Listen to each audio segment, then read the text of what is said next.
Hey, welcome back for another adventure, guys. Today, we're going to be working on the workshop again. You see, I got a problem. I got this workbench. And I know you guys have seen it in the videos, and it's horrible. It is messed up. Been here, I don't know, 3 or 4 years.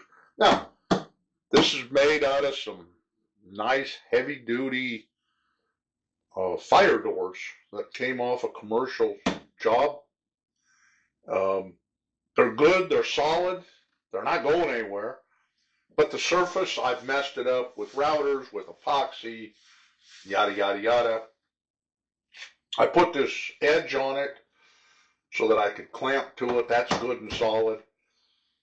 And I want to do something with it. I thought about sanding it down and just putting laminate on it.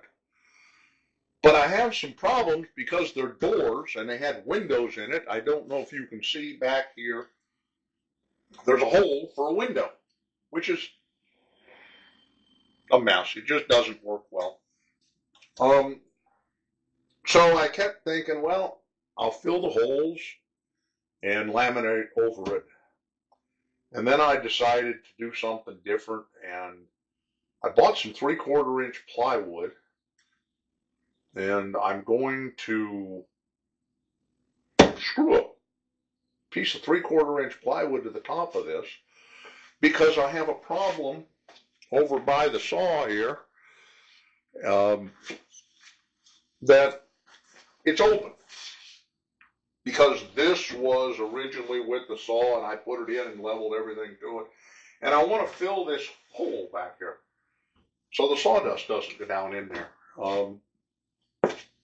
So I can do that, get a nice smooth top on it, and then I'm going to put laminate on it.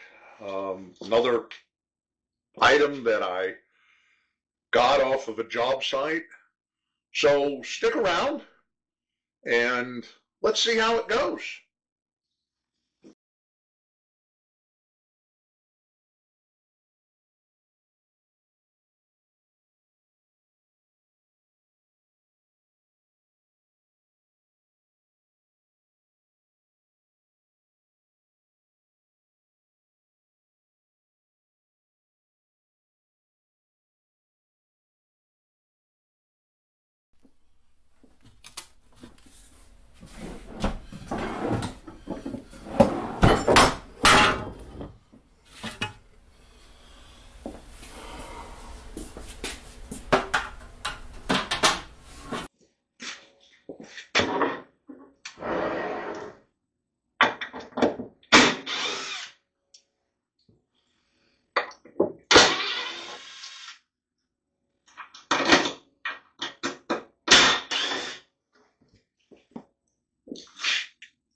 Okay, quick vacuum job, clean this thing up, and we'll get to cutting some plywood.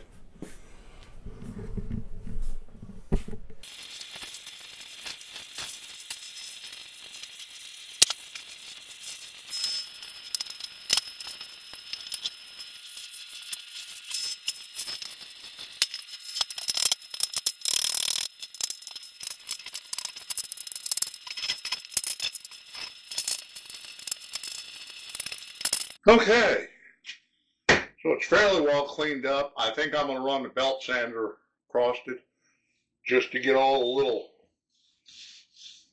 rough spots off. Plywood cut, and on the top I decided to go with 1/2 inch plywood instead of 3/4. With such a solid base underneath, I really didn't see the point, and that 3/4 inch plywood will come in handy to build some cabinets underneath down at the end. So I'm going to pull the camera and show you what it looks like. Well, this is some cabinet grade pre-finished plywood that I bought for like $23 a sheet. I've cut it a little bit long, and I'm going to get the router out, trim that back. Screwed it down every 12 inches around the perimeter at about 16 inches in the center. Notched it back around the arm of the radial arm saw. Got a little piece that's short back there I need to cut and fill in.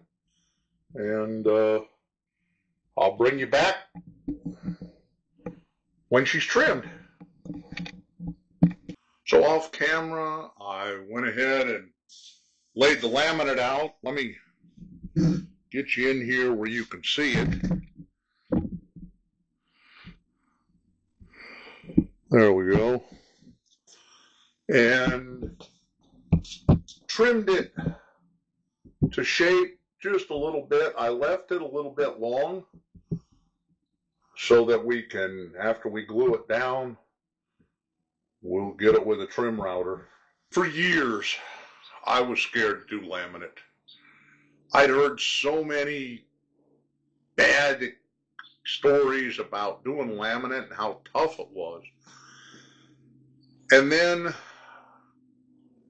I was doing a job and I had a door, it was a half door, that the laminate got chipped and I couldn't get the guys to come back and fix it. So I found some laminate online, bought some spray contact adhesive and a little Harbor Freight $24 trim router and a bit. And I replaced that laminate and it turned out really, really nice. And I realized that laminate's not that tough. It has its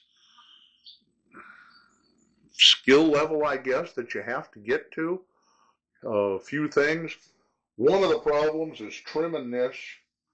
You can't really do it with a saw. You try to use clippers, aviation snips or anything, and it just shatters it. I bought a Milwaukee cutter that is used more for metal and aluminum, but it works great on laminate, works great on fiber reinforced plastic or FRP, and you can do a rough trim. You're not going to get it perfect. So you leave it long, you glue it down, and then you trim it with a flush trim router. The glue, the contact adhesive, read the directions and it works out really good. Let me grab a can. Here's what I bought. I'll get that in so you can see it. This is what I did when I did my router table. Works really good, but read the directions and follow the directions. Put it on with a small roller. We're going to do that in just a minute, and it works really well.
Now, I highly advise you to pick up one of these rollers.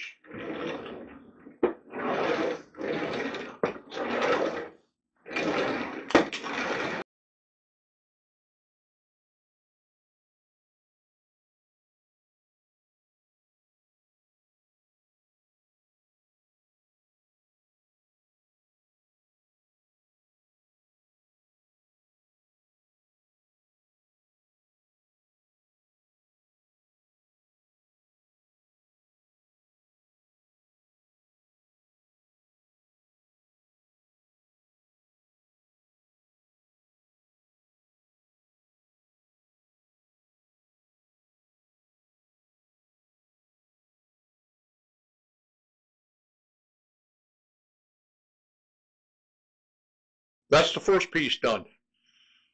I've already done the adhesive on the whole bench top on the plywood. The working time is 2 hours according to the directions.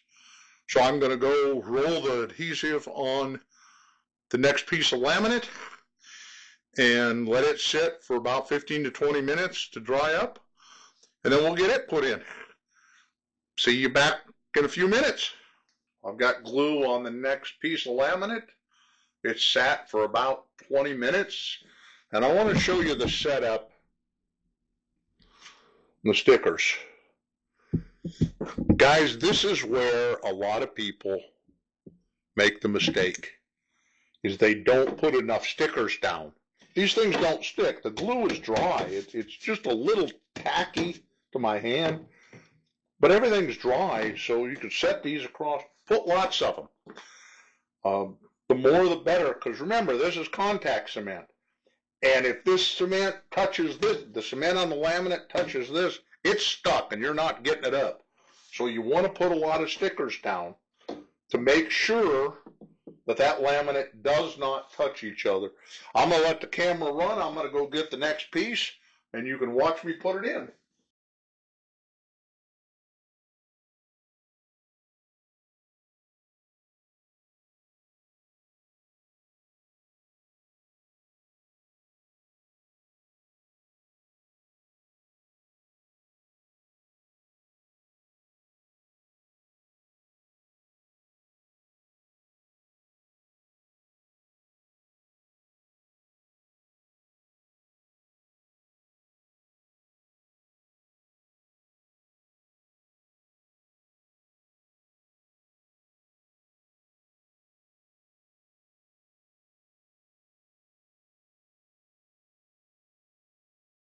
Now that we got the laminate glued down, we're going to use the trusty dusty trim router, and we're going to knock this edge off and finish it up.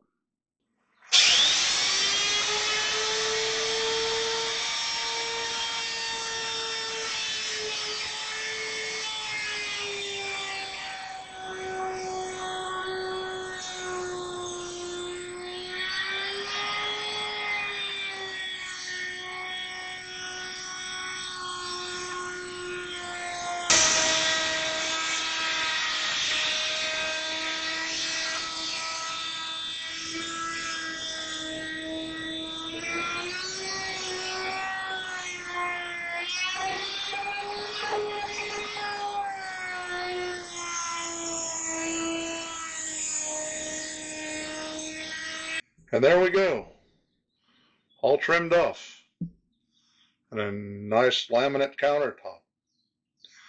Now we can get the guards back on for the radial arm saw. I'm using some 2-inch aluminum angle iron that I scavenged off a job, is left over as my guard.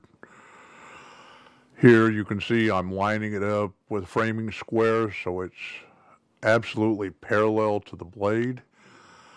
And I'm putting it fairly close to the blade. I'm only going to use this saw for straight cutoffs and for dados.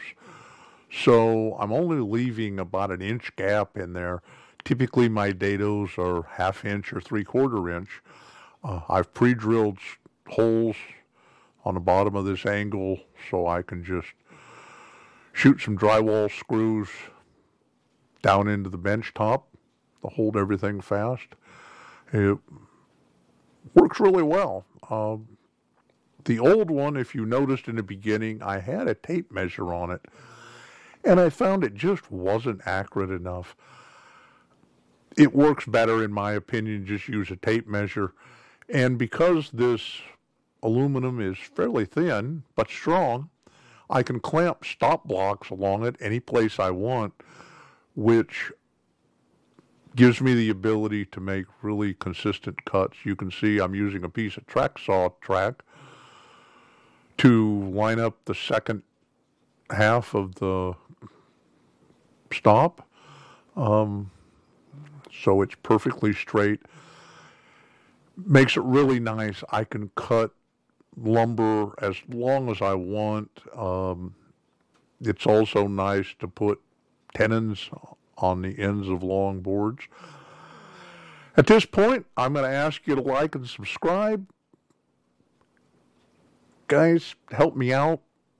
Trying to get to those 1,000 subscribers so that I can get this channel monetized and hopefully make a couple bucks that I can throw back into the channel to make better videos for you guys.